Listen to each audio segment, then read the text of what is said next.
Hello students. तो बेटा हम केमिस्ट्री का पहला चैप्टर यानी कि आपकी 10th क्लास का फर्स्ट चैप्टर स्टार्ट कर रहे हैं, that is chemical reactions and equations. तो बेटा चैप्टर का नाम है आपका केमिकल रिएक्शंस एंड इक्वेशंस। तो बेटा एग्जाम टाइम आने वाला है और मुझे उम्मीद है कि आपने इस चैप्टर की थ्योरी और क्वेश्चन प्रैक्टिस कर लिए होंगे। बाकी जो इस चैप्टर में बेटा रह जाता है वो रह जाते हैं आपकी एक्टिविटीज़।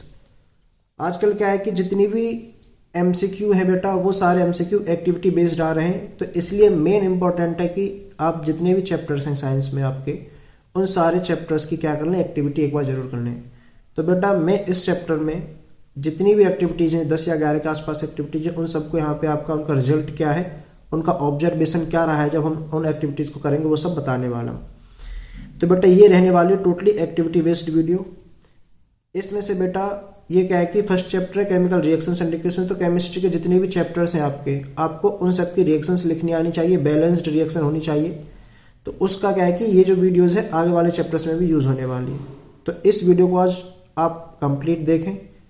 और बेटा इस वीडियो की जो नॉलेज है ना कि रिएक्शन एक्सोथर्मिक है, एंडोथर्मिक है, किस टाइप की है, डिकम्पोजिशन है या फिर एडिशन रिएक्शन है, जैसे हम कॉम्बिनेशन रिएक्शन देते हैं, ये सब हमको देखना है कि कौन सा ऑक्साइड बन रहा होगा तो वो बेसिक होगा, एसिडिक होगा।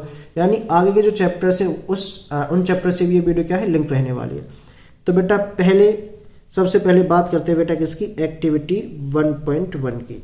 तो बेटा मैं बात करने जा रहा हूँ किसकी, एक्टिविटी 1.1 की। बेटा जब आप इस वीडियो को देख रहे हैं तो एनसीईआरटी बुक अपने पास जरूर रखें। क्या करना है आपको, एनसीईआरटी बुक अपने पास रखनी है। फर्स्ट चैप्टर एक्टिविटी 1.1 से स्टार्ट कर रहे हैं बेटा। तो बेटा सबसे पहले वो इस एक्टिविटी में देखिए क्या कहता है। वो कहता है कि this activity needs the teachers assistance, यानी कि जो एक्टिविटी आपको करनी है इस एक्टिविटी को आप टीचर की प्रेजेंस में करें, अपने आप इस एक्टिविटी को ना करें बेटा। क्योंकि अगर आप कोई भी एक्टिविटी कर रहे हैं, हो सकता है वो उसमें एक्टिविटी में होने वाली जो रिएक्शन है वो एक्सोथर्मिक हो सकती है, तो आपके लिए नुकसानदायक हो सकती है। उसमें कोई एसिड बन रहा हो, बेस बन रहा हो, कंसनट्रेटेड एसिड बन रहा हो। तो कृपया करके प्लीज़ किसी ना किसी अपने से बड़े यानी टीचर्स की गाइडेंस में ही आपको क्या करनी है, एक्टिविटीज़ करनी है। तो बेटा मैं पहली एक्टिविटी की बात कर रहा हूँ, एक्टिविटी 1.1। तो देखिए उसमें क्या करना है। इसमें सबसे पहले कहा कि वियर सूटेबल आई ग्लासेस, यानी कि सूटेबल आई ग्लासेस की उसने बात बोली है। सूटेबल किसकी बोली है बेटा, आई ग्लासेस की। तो मैं आपको बता दूं सूटेबल आई ग्लास की बात बोल रहा है, इसका मतलब इसमें कुछ ना कुछ ऐसा बनने वाला है जो जिससे कि आपकी आंखों को क्या हो सकता है, नुकसान हो सकता है। तो बेटा सूटेबल आई ग्लास बोलने के लिए इसने कहा है क्योंकि बेटा इसमें जो बनता है वो डेजलिंग फ्लेम होती है। कैसी फ्लेम होती है बेटा, डेजलिंग फ्लेम होती है। इसलिए इसने क्या कहा है कि बेटा आपको सूटेबल आई ग्लास क्या करने हैं, पहनने हैं। सबसे पहला क्वेश्चन ये है इसमें कि सूटेबल आई ग्लास क्यों पहनने, क्योंकि जब आप इस रिएक्शन को कर रहे होंगे आपको फ्लेम की आवश्यकता होगी, और वो जो फ्लेम इसमें होगी वो डेजलिंग होगी, यानी चिंगारियाँ निकल रही होंगी उस फ्लेम, जैसे फुलझड़ी होती है ना दिवाली पर, उसमें से चिंगारी निकलती है, उस टाइप की फ्लेम होगी इसमें बेटा। नेक्स्ट आगे कह रहा है clean A magnesium ribbon about 3 to 4 centimetre long bye rubbing it with sand paper. यानी बेटा ये कह रहा है कि आपको एक मैग्नीशियम की रिबन लेनी है। क्या लेनी है, मैग्नीशियम की रिबन, और उसका साइज बेटा 3 से 4 सेंटीमीटर के आसपास इसने बोला है। ये लो हमने एक मैग्नीशियम की रिबन ले ली बेटा। इसमें होता क्या है बेटा, मैग्नीशियम, ये मेरे पास प्योर मैग्नीशियम है, अभी ये रहा मेरे पास प्योर मैग्नीशियम है। इसके ऊपर क्या होता है बेटा, एक ऑक्साइड की लेयर बन जाती है। क्या बन जाती है इसके ऊपर बेटा, ऑक्साइड की लेयर बन जाएगी। ये लो जब बेटा ये इसके ऊपर ऑक्साइड की लेयर बन जाएगी तो क्या होगा बेटा, अब ये क्लीन यानी जो प्योर मैग्नीशियम था उसके ऊपर ऑक्साइड की लेयर बन गई, यानी अब ये एफिशिएंटली बर्न नहीं कर पाएगा। एफिशिएंटली बर्न नहीं कर पाएगा, इसलिए बेटा हमसे कहा इसको क्या करना है, सैंड पेपर से वॉश करना है। क्या करना है, सैंड पेपर से वॉश करना है, यानी सैंड पेपर से रब कर देना है इसको, रबिंग विद सैंड पेपर। अब सैंड पेपर से बेटा रबिंग कर दूंगा तो क्या होगी, जो ऑक्साइड की लेयर है वो क्या हो जाएगी, वॉश आउट, यानी हट जाएगी। ऑक्साइड लेयर क्या हो जाएगी बेटा, वॉश आउट हो जाएगी। अब यहाँ से ऑक्साइड की लेयर वॉश आउट हो गई तो बेटा क्या होगा, प्योर मैग्नीशियम की रिबन बचेगी। अब जो प्योर मैग्नीशियम की रिबन बची है बेटा, यानी अब मेरे पास मैग्नीशियम कैसा मिल जाएगा, मुझे प्योर मिल जाएगा। और बेटा अब इस प्योर मैग्नीशियम का क्या हो सकता है, कंप्लीट कम्बशन हो जाएगा। क्या हो जाएगा इसका, कंप्लीट कम्बशन हो जाएगा। बेटा अगर मैग्नीशियम का कंप्लीट कम्बशन होगा तो Mg+O2 in presence of oxygen में कम्बशन होता है बेटा। तो Mg+O2 जो प्रोडक्ट बनेगा MgO, मैग्नीशियम ऑक्साइड बनेगा बेटा। और ये मुझे याद रखना है कि ये जो मैग्नीशियम ऑक्साइड बनता है बेटा, ये वाइट कलर का पाउडर होता है। क्या होता है, ये एक वाइट कलर का क्या है बेटा, पाउडर है। तो MgO magnesium oxide white colour का पाउडर बनेगा, ठीक है। दूसरा बात बेटा इस रिएक्शन में क्या देखनी है आपको कि ये रिएक्शन कुछ A+B गिव्स C, इस टाइप की रिएक्शन है बेटा ये। और इस टाइप की जो रिएक्शन होती है जहां एक या एक से ज़्यादा रिएक्टेंट मिलकर किसी एक प्रोडक्ट का फॉर्मेशन करते हैं, ऐसी रिएक्शंस को बेटा हम क्या रिएक्शन कहते हैं, एडिशन रिएक्शन। एक एग्जाम्पल क्या हो सकता है, इसको मैं एडिशन रिएक्शन भी कह सकता हूँ, एडिशन रिएक्शन। या फिर बेटा और क्या कह सकता हूँ मैं इसको, कॉम्बिनेशन रिएक्शन कह सकता हूँ। क्या कह सकता हूँ, कॉम्बिनेशन रिएक्शन। तो ये एडिशन रिएक्शन का भी एग्जाम्पल है, कॉम्बिनेशन रिएक्शन का भी एग्जाम्पल है। और बेटा आपको इस रिएक्शन में या फिर जो आपको याद रखनी है चीज़ वो क्या है कि मेरा जो प्रोडक्ट बना है बेटा वो MgO है, यानी क्या है, मैग्नीशियम ऑक्साइड है। तो इस मैग्नीशियम ऑक्साइड के बारे में आपको और क्या बात याद रखनी है बेटा, मैग्नीशियम ऑक्साइड एक मेटेलिक ऑक्साइड है। क्या है बेटा, ये एक है मेटेलिक ऑक्साइड। और हम जानते हैं कि metallic oxides are basic in nature, metallic oxide are basic in nature. Metallic oxide बेटा कैसे होते हैं नेचर में, बेसिक होते हैं। कैसे होते हैं, बेसिक होते हैं। तो ये बेटा आपको फर्स्ट एक्टिविटी से ये सारी चीज़ें आपको क्या रखनी है, याद रखनी है कि जब हम फर्स्ट एक्टिविटी कर रहे होंगे तो उससे क्या क्या प्रोडक्ट बनने वाला है। वाइट पाउडर बनेगा, वो क्या है, वो बेटा मैग्नीशियम ऑक्साइड है। मैग्नीशियम ऑक्साइड कैसा होता है बेटा, बेसिक होता है क्योंकि मेटलिक ऑक्साइड है। और जो मेटल के ऑक्साइड्स या हाइड्रोक्साइड्स होते हैं वो बेसिक होते हैं। तो ये था हमारा फर्स्ट एक्टिविटी में जो हमको क्या रखना था, याद रखना था बेटा। अब चलते हैं बेटा एक्टिविटी नंबर 2 की तरफ, दूसरी एक्टिविटी की तरफ चलते हैं बेटा। तो अब बात करते हैं बेटा एक्टिविटी कौन सी, 1.2। तो बेटा 1.2 एक्टिविटी आपकी दी हुई है, उससे जस्ट नेक्स्ट पेज पे, कहाँ दी हुई है, नेक्स्ट पेज पे। तो बेटा एक्टिविटी 1.2 में मुझसे क्या कह रहा है, ये कह रहा है कि टेक लेड नाइट्रेट। तो सबसे पहले उसने बेटा लेड नाइट्रेट के लिए बोला है, किसके लिए बोला है, लेड नाइट्रेट। तो मैं आपको बता दूं बेटा, देखिए लेड नाइट्रेट होता क्या है, लेड नाइट्रेट। तो बेटा लेड होता है Pb और नाइट्रेट होता है बेटा NO3, ये हो गया लेड नाइट्रेट। अच्छा Pb की वैलेंसी होती है बेटा +2 और नाइट्रेट की होती है -1, ठीक है। ये मैंने विद साइन वैलेंसी पुट की है, वैसे आप बिना साइन के भी वैलेंसी पुट कर सकते हैं। तो अब बेटा अब आपको पता है कंपाउंड का फॉर्मूला कैसे बनाते हैं, क्रॉस मल्टीप्लाई कर देते हैं। क्रॉस मल्टीप्लाई करेंगे तो यहाँ से बेटा आपको जो फॉर्मूला मिलेगा वो मिलेगा PbNO3 का होल ट्वाइस, ठीक। तो बेटा ये क्या बन गया मेरा, ये बन गया मेरा लेड नाइट्रेट। तो आपको लेड नाइट्रेट का फॉर्मूला याद रखना है कि लेड नाइट्रेट होता क्या है, ठीक है बेटा।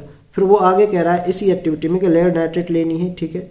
फिर कह रहा है add potassium iodide solution to this, यानी कि अब मुझे इसमें क्या ऐड करना है, पोटेशियम आयोडाइड ऐड कर देना है। क्या ऐड कर देना है बेटा, पोटेशियम आयोडाइड।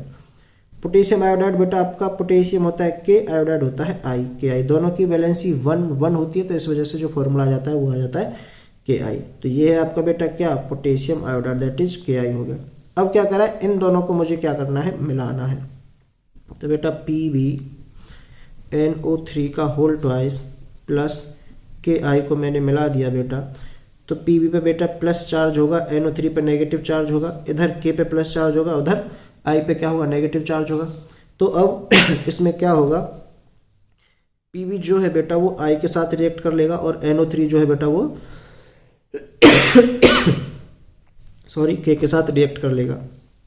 तो इसमें जो प्रोडक्ट बनेगा बेटा वो बनेगा PbI2 lead iodide plus KNO3 sorry बेटा। तो PbI2 प्लस KNO3 इसमें क्या बन जाएगा, प्रोडक्ट बन जाएगा।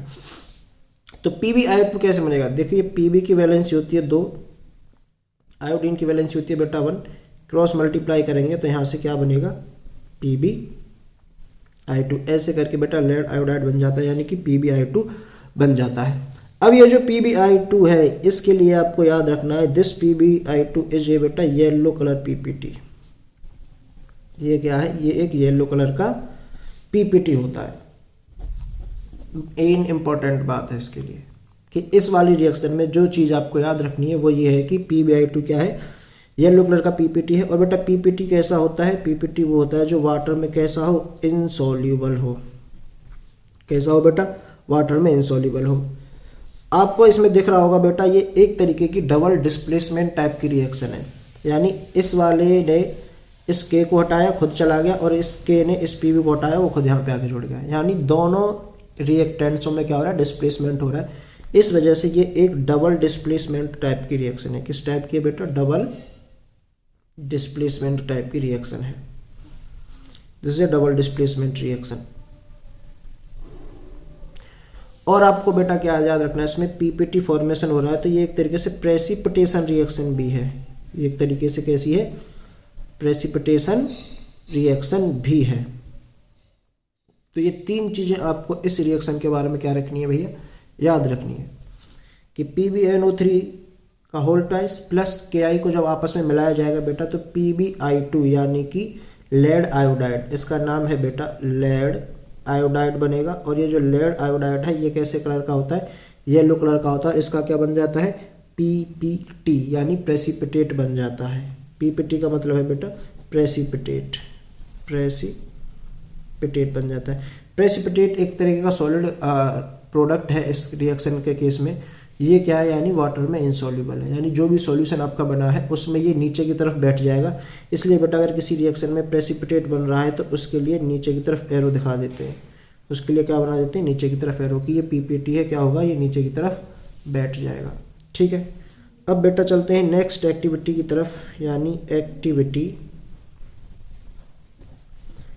1.3 क्या कहती है।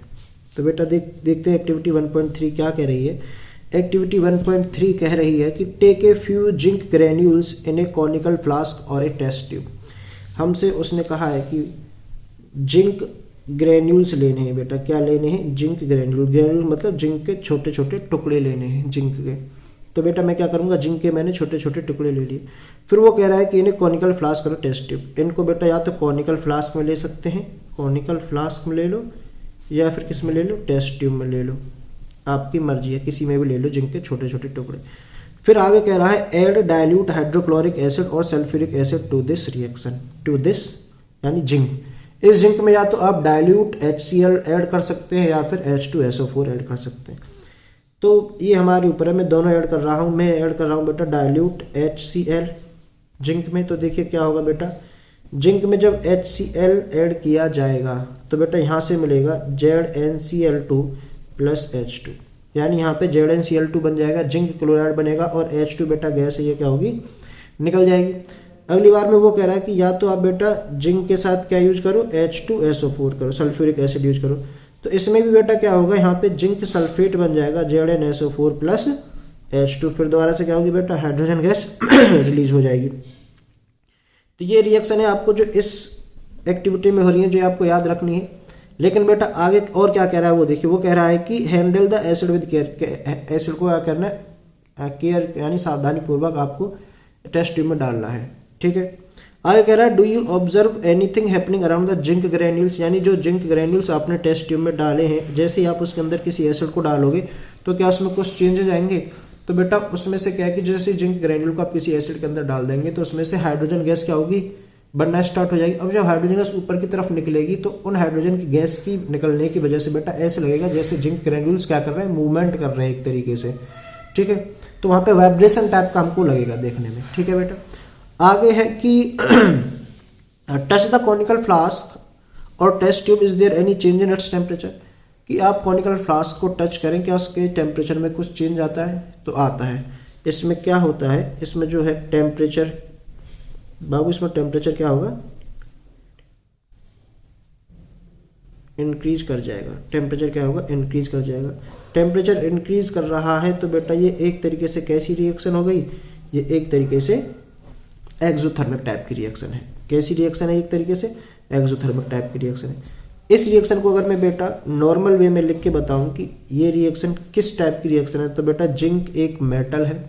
जिंक क्या है, मेटल है। तो जब हम मेटल के साथ किसी एसिड की रिएक्शन कराते हैं तो क्या बनता है, सॉल्ट बनेगा। क्या बनेगा, सॉल्ट प्लस हाइड्रोजन। क्या बनेगा, सॉल्ट प्लस हाइड्रोजन बनेगा। आपको ये आसानी से यहाँ पे क्या कर रहा होगा, दिख भी रहा होगा। देखिए यहाँ पे क्या बना है, ZnCl2 बना है और यहाँ पे क्या बना है, हाइड्रोजन गैस बनी है। तो यानी जब हम मेटल और एसिड को रिएक्शन कराएंगे बेटा तो क्या बनेगा वहाँ पे, सॉल्ट और हाइड्रोजन गैस का क्या होगा, फॉर्मेशन होगा। ठीक है, अब देखिए आगे चलते हैं अपनी एक्टिविटी 1.3 में। जो मेन चीज़ थी वो यही थी कि टेम्परेचर इंक्रीज होगा, एक्सोथर्मिक रिएक्शन है। ये बात याद रखनी है कि ये रिएक्शन कैसी है, एक्सोथर्मिक है।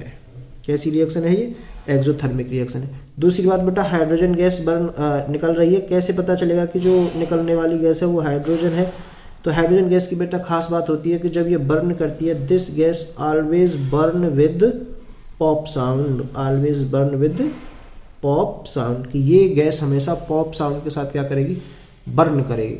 तो जैसे ही कैंडल लेके आएंगे हम इसके पास में, उसमें से बेटा हाइड्रोजन निकल रही होगी टेस्ट ट्यूब में से। जैसे मैं टेस्ट ट्यूब के पास कैंडल लेके आऊँगा, मुझे पॉप की साउंड की आवाज़ क्या आने लग जाएगी, सुनाई देने लग जाएगी। इसका मतलब इसमें से जो गैस रिलीज हो रही है वो कौन सी गैस है, वो है हमारी हाइड्रोजन गैस। ठीक है, तो ये 3 बेटा आपकी क्या हो गई हैं, एक्टिविटीज़ हो गई हैं। अब चलते हैं एक्टिविटी नंबर 4 की तरफ। ठीक है, कहाँ चलते हैं बेटा, एक्टिविटी नंबर 4। तो एक्टिविटी 1.4 देखते हैं। एक्टिविटी 1.4 क्या कह रही है, तो एक्टिविटी 1.4 है बेटा पेज नंबर 6 पे जाके, एनसीईआरटी के पेज नंबर 6 पे पहुंच जाइए। रिसेंट वाली एनसीईआरटी होनी चाहिए, तो उसके पेज नंबर आप 6 पे पहुंचेंगे तो वहां पे है एक्टिविटी 1.4। ये कह रहा है बेटा, take a small amount of calcium oxide, कि स्मॉल अमाउंट में कैल्शियम ऑक्साइड लेना है। क्या लेना है, सबसे पहले हमको कैल्शियम ऑक्साइड लेना है। क्या लेना है, कैल्शियम ऑक्साइड। तो ये लो बेटा CaLCium, calcium oxide. Calcium oxide को बेटा CaO से क्या करते हैं, रिप्रेजेंट करते हैं। अच्छा, कैल्शियम ऑक्साइड और क्विक लाइम, कैल्शियम ऑक्साइड और क्विक लाइम, तो आपको पता होना चाहिए कि कैल्शियम ऑक्साइड और क्विक लाइम बेटा दोनों एक ही चीज़ होते हैं। कैल्शियम ऑक्साइड और क्विक लाइम दोनों एक ही चीज़, यानी CaO ही है कैल्शियम ऑक्साइड और CaO ही है क्या, क्विक लाइम। ठीक है, आगे कह रहा है slowly add water to this. बेटा इस टर्म को याद रखना है, स्लोली। क्या याद करना है, स्लोली एड वाटर। क्वेश्चन पूछा जाएगा, भाई वाटर को स्लोली ऐड क्यों करना है, कुछ ना कुछ बात रही होगी तभी तो ये पर्टिकुलर वर्ड लिखा गया है स्लोली, नहीं तो सीधा लिख सकता था कि ऐड वाटर। स्लोली का मतलब है बेटा ये रिएक्शन एक्सोथर्मिक रिएक्शन होती है, इसमें टेम्परेचर बढ़ता है, तो आप एक साथ पानी डाल देंगे तो एक साथ टेम्परेचर बढ़ जाएगा, इसलिए कह रहा है कि धीरे धीरे करके क्या करें, पानी ऐड करें। ठीक है, इसलिए तो इसका आंसर क्या होगा कि एक एक्सोथर्मिक रिएक्शन है, दैट्स वाई हमको स्लोली क्या करना है बेटा, वाटर ऐड करना है। तो ये लो बाबू, मैंने CaO में क्या ऐड कर दिया, H2O, यानी पानी ऐड कर दिया। अब CaO में H2O ऐड करूँगा तो यहाँ से कैल्शियम हाइड्रोक्साइड बन जाएगा। क्या बन जाएगा भाई साहब, कैल्शियम हाइड्रोक्साइड बनेगा। ठीक है, अच्छा कैल्शियम हाइड्रोक्साइड और कैल्शियम ऑक्साइड, आपको एक बात याद रखनी है, मेटल के ऑक्साइड्स हों या हाइड्रोक्साइड्स हों, दोनों ही कैसे होते हैं, बेसिक होते हैं। दोनों ही कैसे होते हैं, बेसिक। तो ये भी कैसा रहा होगा, बेसिक रहा होगा, और ये भी कैसा रहा होगा, बेसिक रहा होगा। अच्छा एक्सोथर्मिक है तो बाबू इसमें क्या निकली होगी, हीट रिलीज हुई होगी। क्या रिलीज हुई होगी, हीट रिलीज हुई होगी, ये आपको याद रखना है। फिर आगे कह रहा है टच द बीकर एज सोन। ठीक है, बीकर को टच करेंगे तो बेटा जिस बीकर में हम इस रिएक्शन को करा रहे होंगे उस बीकर का टेम्परेचर बढ़ जाएगा, क्योंकि रिएक्शन कैसी है, एक्सोथर्मिक टाइप की रिएक्शन है। आगे कह रहा है, अच्छा ये जो CaOH2 बना है कैल्शियम हाइड्रोक्साइड, इसका बेटा अलग से नाम है क्या, स्लेक्ड लाइम। इसका क्या नाम है, स्लेक्ड लाइम। ये एनसीईआरटी में उसी के जस्ट नीचे रिएक्शन लिखी हुई है, इसका नाम है बेटा क्या, स्लेक्ड लाइम। और इस रिएक्शन को कहते हैं क्या, स्लेकिंग ऑफ लाइम कहते हैं। क्या कहते हैं बेटा, स्लेकिंग ऑफ लाइम कहेंगे। This reaction is also called as slaking of lime.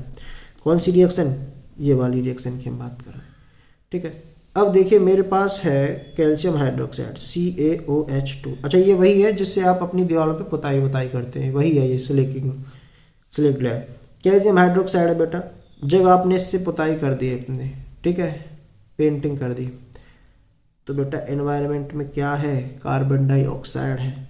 ये एनवायरनमेंट की कार्बन डाइऑक्साइड के साथ ये क्या करेगा, रिएक्ट कर लेगा, और उसके साथ रिएक्ट करके बेटा ये बना लेगा क्या, calcium carbonate CaCO3 plus H2O। और ये पानी क्या होगा बेटा, उड़ जाएगा, पानी क्या होगा, उड़ जाएगा। ये जो CaCO3 है, कैल्शियम कार्बोनेट है बेटा, ये क्या होगा, वाइट कलर का होगा। ये कैसा होगा, वाइट कलर का होगा।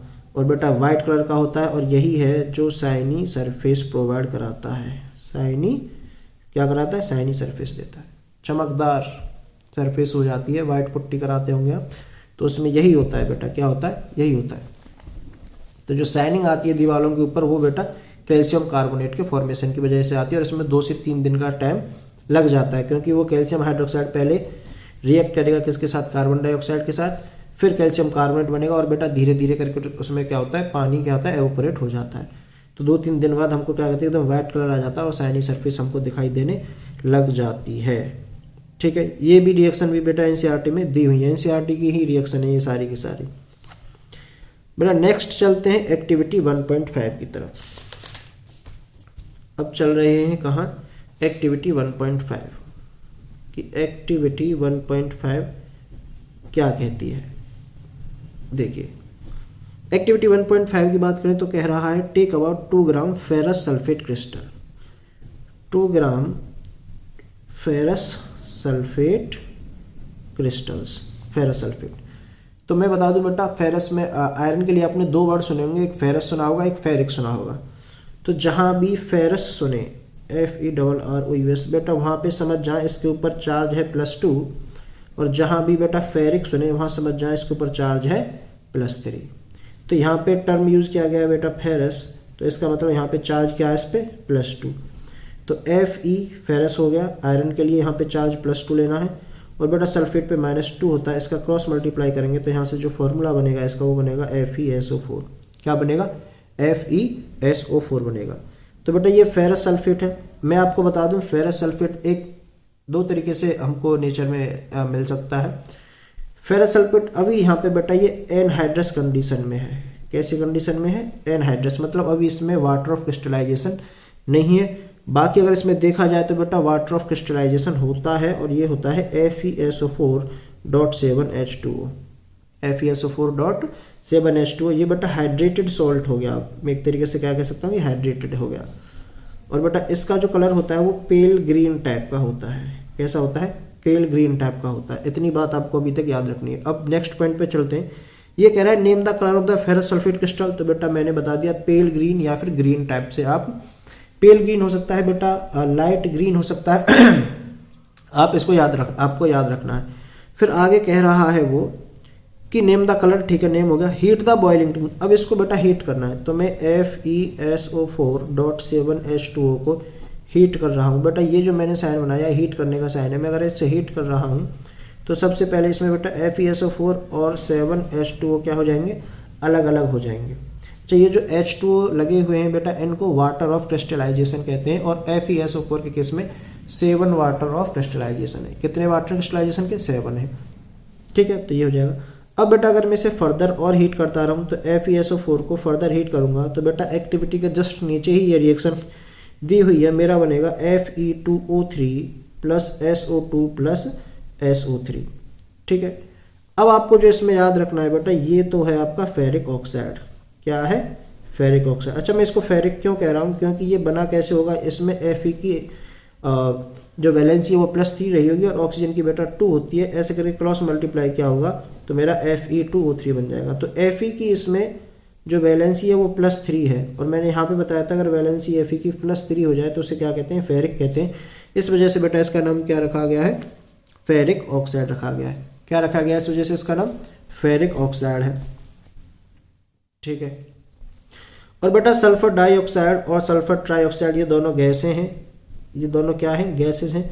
तो इनसे बेटा जो स्मेल आती है वो आती है बर्निंग स्मेल। किस जैसी, सल्फर जैसी, बर्निंग स्मेल ऑफ सल्फर। जैसे कहीं पे सल्फर को जला दिया, उसमें से जो रिएक्शन जो स्मेल आती है वही SO2 और SO3 में से आती है, तो यहाँ से आएगी बर्निंग स्मेल ऑफ सल्फर। अच्छा ये जो फेरिक ऑक्साइड है बेटा, ये वाइट कलर का है। किस कलर का है, फेरिक ऑक्साइड वाइट ब्राउन कह सकते हैं या फिर रेडिश ब्राउन कह सकते हैं, इस तरीके से। तो वाइट ना कह के मैं कह दूँ इसको क्या, रेडिश ब्राउन टाइप का होता है। जैसे जंग लग जाती है ना, रस्ट, उस टाइप का होता है। तो ये क्या है, रेडिश ब्राउन कलर का है। किस कलर का है ये, रेडिश ब्राउन कलर का है। और अच्छा इसका कलर बताया था मैंने FeSO4 का पेल ग्रीन या लाइट ग्रीन। FeSO4 बेटा आपका वाइट कलर का हो जाएगा जब इसमें पानी नहीं, यानी एनहाइड्रस सॉल्ट इसका वाइट कलर का होता है। हाइड्रेटेड सॉल्ट पेल ग्रीन या लाइट ग्रीन का होता है। अगर देखिए आपसे पूछा जाता है कि FeSO4 का कलर बताइए, तो इसका मतलब वो आपसे हाइड्रस फॉर्म में ही पूछना चाह रहा है, क्योंकि वाइट कलर तो वो पूछना नहीं चाह रहा, तो वो पूछना चाह रहा है कि आपको पता है या नहीं पता कि जो फेरस सल्फेट सॉल्यूशन है वो ग्रीन कलर का होता है। तो आपको आंसर ग्रीन कलर, पेल ग्रीन, लाइट ग्रीन वाला आंसर क्या करके आना है, चूजन। अगर दो ऑप्शन है ग्रीन और पेल ग्रीन, तो बेटा पेल ग्रीन पे लगा के आए, डार्क ग्रीन पे कभी भी आंसर ना लगाए। प्रीवियस ईयर में पूछा जा चुका है एक बार ये, ठीक है। तो फेरिक ऑक्साइड बनेगा जो कि रेडिश ब्राउन कलर का होगा, ठीक है। अब इस रिएक्शन में जो मेन बात आपको याद रखनी है, बाकी जो ऑब्जर्वेशन है मैंने बता दिया कि कलर चेंज हो जाएगा, पेल ग्रीन से रेडिश ब्राउन हो जाएगा, ये तो आपको दिख ही रहा है। आप इसमें देखिए, अब इसमें हो क्या रहा है कि एक ही कंपाउंड है मेरे पास FeSO4, इसको मैं A से रिप्रेजेंट करूँ, मैंने इसको हीट किया तो बेटा ये बहुत सारे कंपाउंड में टूट रहा है, Fe2O3, SO2 और SO3 ऐसे जैसे। तो बेटा ये टूट रहा है B+C+D। तो बेटा इस टाइप की जो रिएक्शंस होती हैं, दीज काइंड ऑफ रिएक्शंस, जहाँ एक रिएक्टेंट से बहुत सारे प्रोडक्ट बन रहे हों, इस टाइप की रिएक्शंस को हम डिकम्पोजिशन रिएक्शन कहते हैं। क्या कहते हैं? डिकम्पोजिशन रिएक्शंस कहते हैं। और बेटा इसमें डिकम्पोजिशन किसकी वजह से होता है? हो रहा है थर्मल एनर्जी की वजह से, यानी मैंने हीट दी है तो इसको मैं थर्मोलाइटिक डिकम्पोजिशन भी कह सकता हूँ। क्या कह सकता हूँ? थर्मोलाइटिक डिकम्पोजिशन भी कह सकता हूँ, ठीक है। तो ये बातें आपको एक्टिविटी 1.5 के बारे में क्या रखनी है, याद रखनी है सारी की सारी।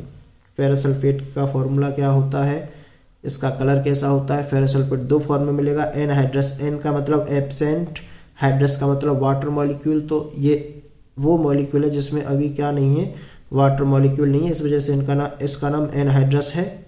और बेटा इसका हाइड्रेटेड मतलब वाटर मॉलिक्यूल प्रेजेंट है, तो इसमें 7 वाटर ऑफ क्रिस्टलाइजेशन है। ये पेल ग्रीन या लाइट ग्रीन कलर का होता है। और इसको जब आप हीट देंगे तो बेटा वाटर अलग हो जाएगा और FeSO4 अलग हो जाएगा। और उसके बाद FeSO4 आपको सब पता ही है कि क्या करना है क्या नहीं करना, ठीक है बेटा। अब इसके बाद चलते हैं नेक्स्ट एक्टिविटी की तरफ, यानी एक्टिविटी 1.6 की तरफ। सेम पेज पे दी हुई है एक्टिविटी 1.6। तो एक्टिविटी 1.6 की बात कर लेते हैं। हम चल रहे हैं एक्टिविटी 1.6 की तरफ। तो बेटा एक्टिविटी 1.6 में देखिए क्या कहा गया। सबसे पहले कह रहा है take about 2 gram lead nitrate powder. फिर से वही लेड नाइट्रेट, अभी मैंने बताया था थोड़ी देर पहले कि लेड नाइट्रेट का फॉर्मूला क्या होता है और कैसे बनता है उसका फॉर्मूला। तो लेड नाइट्रेट होता है PbNO3 का होल ट्वाइस, PbNO3 का होल ट्वाइस। तो मैं आपको बता दूं कि लेड नाइट्रेट का ये फॉर्मूला कैसे बना। देखिए Pb की वैलेंसी +2 है, नाइट्रेट का वैलेंसी -1 है, दोनों का क्रॉस मल्टीप्लाई करेंगे तो PbNO3 का होल ट्वाइस, ऐसे करके क्या बन जाता है, फॉर्मूला बन जाता है, ठीक है। तो लेड नाइट्रेट लेना है बेटा, ठीक है, बॉइलिंग ट्यूब के अंदर। फिर कह रहा है कि hold the boiling tube with a pair of tongs and heat it over a flame. फिर उसके बाद what do you observe, note down the change if any. यानी कि वो सीधा क्या कहना चाह रहा है कि आपको इसको क्या करना है बेटा, लेड नाइट्रेट को क्या करना है, हीट देनी है, हीट करना है। क्या करना है, हीट करना है, ठीक है। चलिए मैं क्या करता हूँ, इसको बेटा हीट करता हूँ। तो PbNO3 का होल ट्वाइस मैंने इसको हीट किया। हीट करने पे बेटा इसमें PbO2, अच्छा ये रिएक्शन NCERT में लिखी हुई है बेटा, तो PbO बनेगा। वैलेंसी इसकी 2 होती है, इसकी भी 2 होती है, तो PbO प्लस NO2 बनेगा और बेटा प्लस O2 बनेगा, ठीक है। तो ऑक्सीजन बेटा आपको पता है गैस होती है, NO2 भी बेटा क्या है, गैस है। इसके बारे में आपको याद रखना है, ये PPT बनता है और कैसा होता है बेटा, येलो कलर का होता है। कैसा होता है, येलो कलर का होता है। इसके बाद बेटा ऑक्सीजन कैसी होती है, एक कलरलेस गैस है। कैसी गैस है, ये एक कलरलेस गैस है। NO2 बची बेटा, NO2 जो है वो ब्राउन फ्यूम्स देती है। NO2 क्या देती है, ब्राउन फ्यूम्स। कैसे फ्यूम्स देती है, ब्राउन फ्यूम्स देती है। अब बेटा देखिए इसमें एक कंपाउंड, बहुत सारे कंपाउंड्स में क्या हो रहा है, टूट रहा है। तो बेटा ये भी एक तरीके की कैसी रिएक्शन है, डिकम्पोजिशन रिएक्शन है। कैसी रिएक्शन है बेटा, डिकम्पोजिशन रिएक्शन है। दूसरा बेटा डिकम्पोजिशन थर्मल एनर्जी की वजह से यानी हीट की वजह से हो रहा है, तो मैं इसको कहूँगा थर्मोलाइटिक डिकम्पोजिशन। क्या कहूँगा? थर्मोलाइटिक डिकम्पोजिशन कहूँगा। ठीक है बेटा, तो ये था आपका एक्टिविटी किसके बारे में? 1.6। और दूसरी बात बेटा मैं आपको बता दूं, इन सब रिएक्शंस में अभी तक मैंने इसमें भी क्या थी, एनर्जी मैंने ही दी थी। तो ये रिएक्शन कैसी थी? एंडोथर्मिक थी। कैसी थी? एंडोथर्मिक थी। इसमें भी मैंने एनर्जी दी है, एनर्जी बन नहीं रही, तो बेटा ये रिएक्शन भी कैसी होगी? एंडोथर्मिक रिएक्शन होगी। ठीक है बाबू। तो बेटा 1.6 एक्टिविटी तक हम देख चुके हैं। अब नेक्स्ट बढ़ते हैं अपनी 1.7 एक्टिविटी की तरफ। ठीक है, तो अब देखते हैं एक्टिविटी 1.7।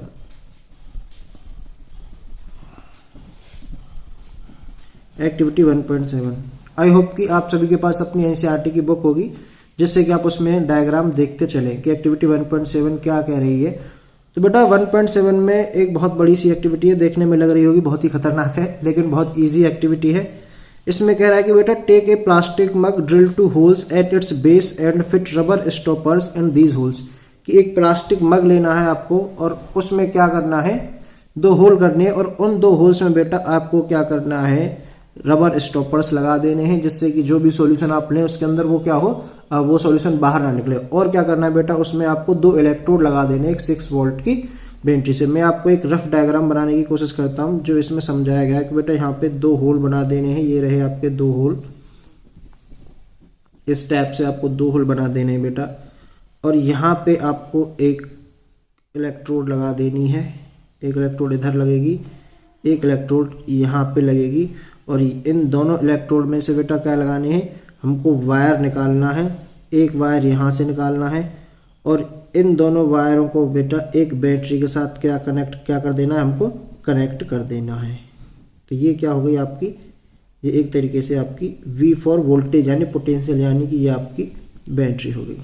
ठीक है, ये बैटरी ले लिए। अच्छा, ये जो इलेक्ट्रोड है इसको नाम दे रहा हूँ मैं एनोड। इसको क्या नाम दे रहा हूँ मैं? इसको नाम एनोड दे दिया है। और इधर वाले इलेक्ट्रोड को बेटा नाम दे दिया है कैथोड। इसको क्या नाम दे दिया है? कैथोड। इतना अब हम तक हमारी समझ में आ गया है कि ये अभी तक हो रहा है इसके अंदर।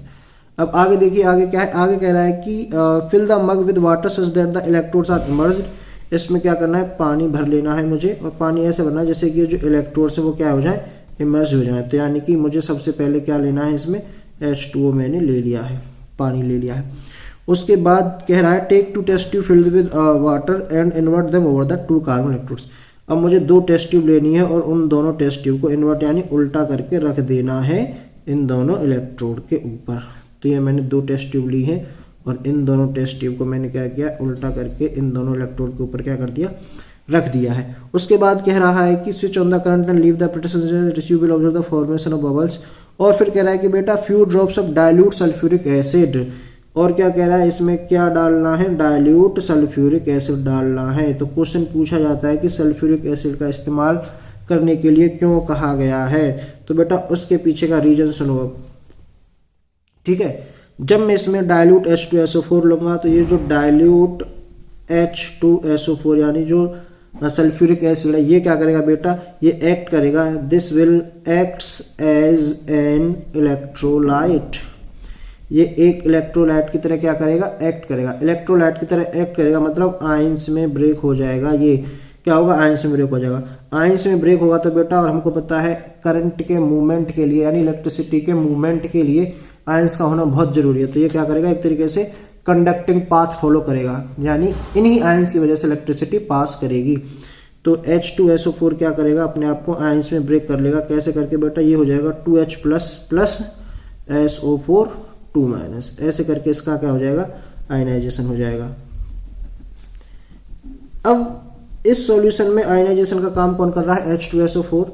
अब इसमें बेटा वाटर जो है, वाटर क्या होगा? वाटर भी अपने कंस्टिट्यूएंट पार्टिकल्स में डिसोसिएट हो जाएगा, और वाटर से डिसोसिएट होगा वो होगा 2H2 प्लस O2 की तरह। ये जो है ये है मेन रिएक्शन जो आपको याद रखनी है। H2O यानी वाटर का डिसोसिएशन होगा 2H2 प्लस O2 में। अब इसमें देखा जाए तो इधर बेटा हाइड्रोजन और ऑक्सीजन के जो मोल हैं इधर 2:1 के मोल में है। रेशियो क्या है इनका? मोलर रेशियो कितना है? 2:1। दूसरी बात जो आपको याद रखनी है कि जो एनोड है, एनोड पे कौन सी गैस बनेगी और कैथोड पर कौन सी गैस बनेगी। तो ये एनसीईआरटी में साफ साफ लिखा हुआ है, एनोड पर जो गैस बन रही है वो है ऑक्सीजन। कौन सी? ऑक्सीजन। कैथोड पे जो गैस बन रही है वो है हाइड्रोजन। ठीक है, पूछा जाता है एनोड और कैथोड में से दोनों गैसों में से कौन से इलेक्ट्रोड पे ज्यादा गैस बनेगी। तो हाइड्रोजन ज्यादा बन रही है, यानी cathode gas ratio of anode gas कितना रहने वाला है, यही 2:1, यानी कैथोड पे जो गैस बनेगी उसकी क्वांटिटी कैसी होगी, ज़्यादा होगी। उसका जो मोलर वॉल्यूम है वो 2 टाइम्स ज़्यादा है, किससे? ऑक्सीजन से। अगर मैं यहीं पे एक क्वेश्चन पूछ दूं आपसे कि अगर मेरे पास 10 मोल्स ऑफ H2O है, क्या है? H2O है, तो ऑक्सीजन और हाइड्रोजन के मोल बताइए। तो देखिए हमको पता है कि जितने मोल H2O था उसका डबल मोल हाइड्रोजन बना है और सेम मोल का ऑक्सीजन बना है। तो इस रिएक्शन को मैं लिखूंगा तो ये 10H2O gives 20H2 plus 10O2। तो हाइड्रोजन रेशियो ऑक्सीजन कितना आ जाएगा यहाँ पे? 20:10 आ जाएगा, यानी फिर से वही 2:1 आ जाएगा। तो ये है जो आपको याद रखना है इस एक्टिविटी में से, यानी बेसिकली इसमें ये रेशियो वाला इंपॉर्टेंट टर्म है। और दूसरा ये है कि H2SO4 को हमने क्यों यूज़ किया है, H2SO4 को एज एन इलेक्ट्रोलाइट हमने क्या किया है, यूज़ किया है। और वो इसका ब्रेकडाउन कैसे होगा, H2SO4 का 2H पॉजिटिव प्लस SO4 और नेगेटिव, 2 नेगेटिव के केस में इसका वो हो जाएगा, आयनाइजेशन हो जाएगा। ठीक है, तो अब चलते हैं नेक्स्ट एक्टिविटी की तरफ। तो नेक्स्ट एक्टिविटी है हमारी बाबू 1.8 एक्टिविटी। नेक्स्ट है कौन सी? 1.8। देखिए 1.8 एक्टिविटी क्या कह रही है, ये सिल्वर क्लोराइड के लिए है।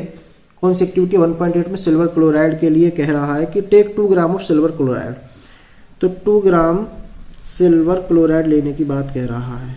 सिल्वर क्लोराइड, सिल्वर क्लोराइड बेटा इसका फॉर्मूला होता है AgCl। क्या? AgCl। फिर कह रहा है व्हाट इज इट्स कलर, यानी हमसे सबसे पहले वो क्या पूछना चाह रहा है कि सिल्वर क्लोराइड का कलर क्या है, और उसके बाद जो वो बात करना चाह रहा है वो बात है कि फिर place this china dish in sunlight for some time, कि कुछ टाइम के लिए इस जो है जो चाइना डिश है यानी जिसमें हमने सिल्वर क्लोराइड लिया है उसको कुछ टाइम के लिए किस में रख देना है, धूप में रख देना, और उसके बाद इसका कलर क्या होगा। तो देखिए बेसिकली जो बात है AgCl आपका व्हाइट कलर का होता है। किस कलर का होता है? व्हाइट कलर का होता है। अब ये कह रहा है कि इसको मुझे कुछ टाइम के लिए सनलाइट में रख देना है। कहाँ रख देना है? सनलाइट में रख देना है। और सनलाइट में रखने के बाद इसके कलर पे क्या इफेक्ट आएगा, अगर मैं इसको जब सनलाइट में रख दूंगा तो ये Ag में कन्वर्ट हो जाएगा और ये Cl2 में कन्वर्ट हो जाएगा, Ag प्लस Cl2 में कन्वर्ट हो जाएगा। ठीक है, अब यहाँ पे ये जो प्योर Ag मिल गया है इसका कलर बेटा ग्रे होता है। कैसा होता है? ग्रे कलर का होता है। तो पहले व्हाइट कलर का था, बाद में कैसा हो जाएगा? ग्रे कलर का हो जाएगा। तो अब देखिए अभी मैं आपको बता दूं कि यहाँ पे भी डिकम्पोजिशन हुआ है। AgCl एक कंपाउंड था, ये 2 कंपाउंड्स में ब्रेक हो गया है, Ag में और Cl2 में। तो ये एक तरीके की डिकम्पोजिशन रिएक्शन है। कौन सी रिएक्शन है ये? डिकम्पोजिशन रिएक्शन है। दूसरा डिकम्पोजिशन हो रहा है in the presence of sunlight, तो इसको कहूंगा फोटोलिटिक डिकम्पोजिशन। फोटोलिटिक डिकम्पोजिशन का ये एग्जाम्पल है। किसका एग्जाम्पल है? फोटोलिटिक डिकम्पोजिशन का। इंपॉर्टेंट पॉइंट है, याद रखना। और इससे पहले मैं आपको बता दूं जो हमारी एक्टिविटी थी 1.7 एक्टिविटी, इसमें बेटा इलेक्ट्रिसिटी की वजह से डिकम्पोजिशन हो रहा था। किसकी वजह से हो रहा था? इलेक्ट्रिसिटी की वजह से डिकम्पोजिशन हो रहा था, इसलिए इसको इलेक्ट्रोलाइटिक डिकम्पोजिशन कहते हैं। इसलिए इसको क्या कहते हैं? इलेक्ट्रोलाइटिक डिकम्पोजिशन कहते हैं। ये इंपॉर्टेंट पॉइंट है कि इलेक्ट्रोलाइटिक डिकम्पोजिशन कहाँ हो रहा था? यहाँ पे हो रहा था। दूसरा, इस एक्टिविटी में मैं इलेक्ट्रोलाइसिस ऑफ वाटर भी कह सकता हूँ। क्या हो रहा है इसमें? इलेक्ट्रोलाइसिस ऑफ वाटर हो रहा है। क्या हो रहा है? इलेक्ट्रोलाइसिस ऑफ वाटर हो रहा है। तो इलेक्ट्रिसिटी की प्रेजेंस में जो डिकम्पोजिशन होगा उसे इलेक्ट्रोलाइटिक डिकम्पोजिशन कहेंगे। सनलाइट की प्रेजेंस में जो डिकम्पोजिशन होगा उसे फोटोलिटिक डिकम्पोजिशन कहेंगे। और थर्मल हीट की वजह से या फिर हीट सिंपल हीट करने की वजह से जो डिकम्पोजिशन होगा उसे थर्मोलाइटिक डिकम्पोजिशन कहेंगे। ये 3 तरीके की डिकम्पोजिशन हमारे सिलेबस में है और तीनों तरीके की डिकम्पोजिशन हो चुकी है। तो बेटा एक्टिविटी 1.8 भी एक तरीके की डिकम्पोजिशन रिएक्शन है। इसमें कौन सा डिकम्पोजिशन है? फोटोलिटिक डिकम्पोजिशन है। और ये एक तरीके की कैसी रिएक्शन है? ये एक तरीके से एंडोथर्मिक रिएक्शन है, क्योंकि इसमें कोई हीट रिलीज नहीं हो रही है। तो एक तरीके की कैसी है? एंडोथर्मिक रिएक्शन है। ठीक है, तो एक्टिविटी 1.8 क्लियर हो चुकी है। अब पढ़ते हैं नेक्स्ट एक्टिविटी की तरफ, और नेक्स्ट एक्टिविटी है हमारी एक्टिविटी 1.9। तो बेटा नेक्स्ट एक्टिविटी 1.9 की तरफ चलते हैं। तो नेक्स्ट एक्टिविटी 1.9 देखी जाए तो नेक्स्ट एक्टिविटी 1.9 है बेटा पेज नंबर 10 पर। एनसीईआरटी की बुक आपके पास होनी चाहिए। अब पेज नंबर 10 पर जो एक्टिविटी है 1.9 उसकी बात कर लेते हैं। वो कह रहा है कि take 3 iron nails and clean them by rubbing with sand paper. सबसे पहले वो 3 आयरन नेल्स लेने की बात कर रहा है। क्या कर रहा है? वो कह रहा है कि सबसे पहले 3 आयरन नेल्स ले लीजिए। तो 3 आयरन नेल्स लेनी है मुझे, 3 आयरन नेल्स। ठीक है, उसके बाद कह रहा है clean them with rubbing with sand paper. तो इनको रब करने के लिए कह रहा है कि रब with sand paper. Sand paper के साथ क्या करनी है? रब कर लेनी। अच्छा, सैंड रब क्यों करनी है? हो सकता है उनके ऊपर जंग यानी रस्ट लग गई हो, या फिर और किसी प्रकार की कोई गंदगी हो तो वो हट जाए, जिससे कि वो क्या हो सके, मुझे प्योर एफी नेल्स मिल सकें। कैसी मिल सकें? प्योर मिल सकें, प्योर आयरन की नेल्स मिल सकें, यानी कि उनके ऊपर अगर कोई गंदगी जमा हो गई है तो वो क्या हो जाए, वो क्लियर हो सके, अलग हो सके। इसलिए मुझसे उसने क्या किया? रब करने के लिए क्या? सैंड पेपर से। ठीक है, आगे वो कह रहा है कि take 2 test tube marked as A and B in each test tube, take out 10 ml copper sulphate solution. तो वो कह रहा है कि 2 टेस्ट ट्यूब ले। ये मैंने 2 टेस्ट ट्यूब ले लिए हैं बेटा। ठीक है, एक को ए नाम दे दिया जाए और एक को नाम दे दिया जाए बी। एक को क्या नाम दे दिया जाए? एक को बी नाम दे दिया जाए। ए और बी ये दो मेरे पास क्या हो गई? टेस्ट ट्यूब हो गई। ठीक है, अब वो कह रहा है कि about 10 ml copper sulphate solution. इन दोनों में 10 ml कॉपर सल्फेट सॉल्यूशन ले लिया जाए। तो मैंने इन दोनों में कॉपर सल्फेट सॉल्यूशन ले लिया, यानी ए में भी क्या है बेटा? मेरा कॉपर सल्फेट का सॉल्यूशन है। CuSO4 कॉपर सल्फेट है ए के अंदर भी, और बी के अंदर भी क्या है? CuSO4 कॉपर सल्फेट का सॉल्यूशन। सबसे पहली बात, कॉपर सल्फेट का कलर कैसा होता है? ब्लू कलर का होता है। ये बात याद रखनी है, कॉपर सल्फेट ब्लू कलर का है। इसमें भी कॉपर सल्फेट कैसा होगा?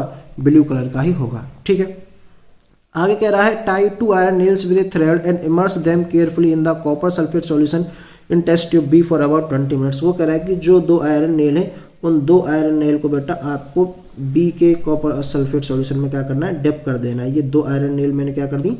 इस बी कॉपर सल्फेट सॉल्यूशन में डिप कर दिए। ठीक है, अब आगे देखिए क्या कहता है। ठीक है, 20 मिनट्स तक ऐसे ही रहने देना है। For 20 minutes. कितने देर तक? For 20 minutes. ये खेल ऐसे ही खेलना है। 20 minutes. Take out the iron nails from the copper sulphate solution. अब वो कह रहा है कि ये जो आयरन नेल्स है बेटा, इनको क्या कर लेना है? आउट यानी बाहर निकाल लेना है। ठीक है, मैंने बाहर निकाल ली। ये 2 मेरी आयरन की नेल्स हो गई। ठीक है, ये होगी मेरी दोनों आयरन की नेल्स। अब आगे कह रहा है कॉपर सल्फेट। ठीक है, compare the intensity of blue colour of copper sulphate solution in the test tube. Also compare the colour of iron nails dipped in copper sulphate solution. ठीक है, तो देखिए मैं अब आपको बता दूं इसमें बेसिकली हो क्या रहा है कि जब आपने स्टार्टिंग में जो आयरन नेल्स ली थी, आयरन नेल्स जो ली थी आपने स्टार्टिंग में, ठीक है, उनकी बात करता हूं, तो जो आयरन नेल्स रहेंगी पहले वो Fe की रही होंगी, और जो आपके पास सॉल्यूशन था वो कॉपर सल्फेट का सॉल्यूशन था। ये कैसा रहा होगा? ब्लू कलर का रहा होगा। कैसा रहा होगा? ब्लू कलर का रहा होगा। अब जैसे ही आपने कॉपर सल्फेट के सॉल्यूशन में आयरन रिंग्स डाली, तो आयरन रिंग्स डालने से बेटा क्या होगा? कॉपर लेस रिएक्टिव है, आयरन मोर रिएक्टिव है, तो ये आयरन क्या करेगा? FeSO4 बना लेगा और कॉपर बाहर रह जाएगा। सॉरी, कॉपर क्या बन जाएगा? Cu की फॉर्म में बन जाएगा।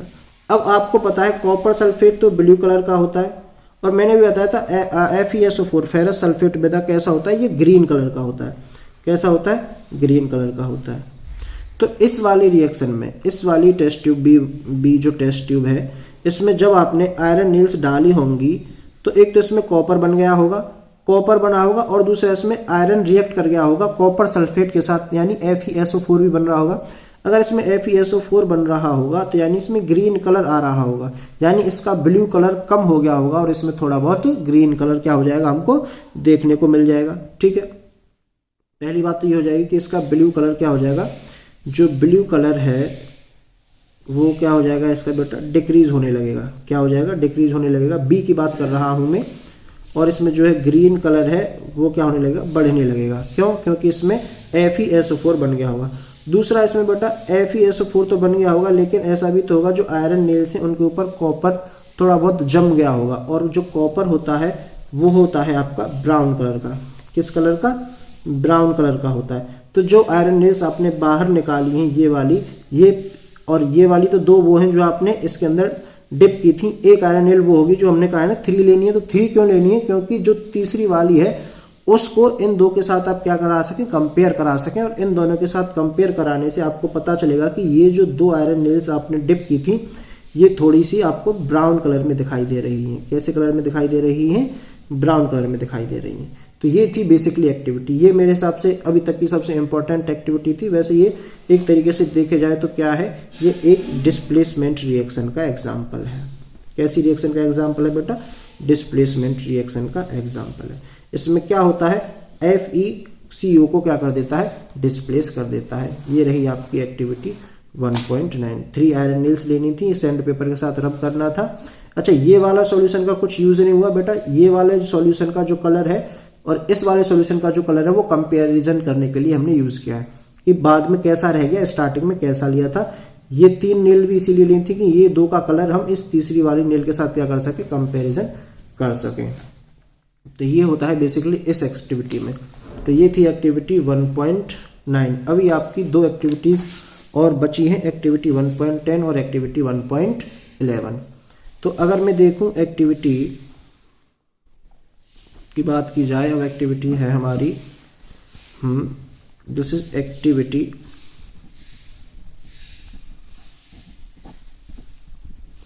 1.10। 1.10 नंबर की एक्टिविटी देखते हैं क्या कहती है। एक्टिविटी 1.10 बेटा 11 नंबर के पेज नंबर पर है, एनसीईआरटी के पेज नंबर 11 पर है। तो एक्टिविटी 1.10 कह रही है कि take about 3 ml of sodium sulphate solution in a test tube. Sodium sulphate लेना है, sodium sulphate Na2SO4, this is sodium sulphate. Sodium sulphate बनेगा कैसे, फिर मैं आपको एक बार बता दूं। सोडियम यहाँ लिखना है और सल्फेट यहाँ लिखना है। सोडियम होता है Na, सल्फेट होता है SO4। सोडियम की वैलेंसी होती है 1, सल्फेट की वैलेंसी होती है 2। तो इनका आपको क्रॉस मल्टीप्लाई करा देना है। क्रॉस मल्टीप्लाई कराओगे तो Na2SO4 बन जाएगा। तो ऐसे बन जाएगा कि आपका Na2SO4 सोडियम सल्फेट बन गया। वो आगे कह रहा है कि in another test tube take about 3 ml of barium chloride. तो ये आपकी फर्स्ट टेस्ट ट्यूब में ये लेना है, दूसरे टेस्ट ट्यूब में बेरियम क्लोराइड लेना है, बेरियम क्लोराइड। तो बेरियम क्लोराइड के बारे में मैं आपको बता दूं, बेरियम होता है Ba, क्लोराइड होता है Cl। बेरियम की वैलेंसी 2 होती है, Cl की वैलेंसी 1 होती है। क्रॉस मल्टीप्लाई करोगे तो यहाँ से जो बनेगा वो बनेगा BaCl2। तो बेरियम क्लोराइड का फॉर्मूला क्या हो गया, BaCl2 हो गया। अब वो आगे कह रहा है कि मिक्स द 2 सॉल्यूशंस। इन दोनों सॉल्यूशंस को क्या करा देना है, मिक्स करा देना है। ठीक है, तो मिक्स का मतलब बेसिकली वो मुझसे इन दोनों की रिएक्शन करवाना चाह रहा है। तो मैं इनको मिक्स कर रहा हूँ। ये लो, तो मेरे पास था Na2SO4, इसको मिक्स करा दिया मैंने BaCl2 के साथ। अब यहाँ पे मैं मिक्स कराऊंगा तो देखिए प्रोडक्ट बड़े लाजवाब बनेंगे। यहाँ से आपको देखना है कि यहाँ से जो Na है वो इस Cl के साथ चला जाएगा तो NaCl बनेगा, प्लस ये Ba इस SO4 के साथ चला जाएगा तो यहाँ से बनेगा BaSO4। This NaCl is sodium chloride.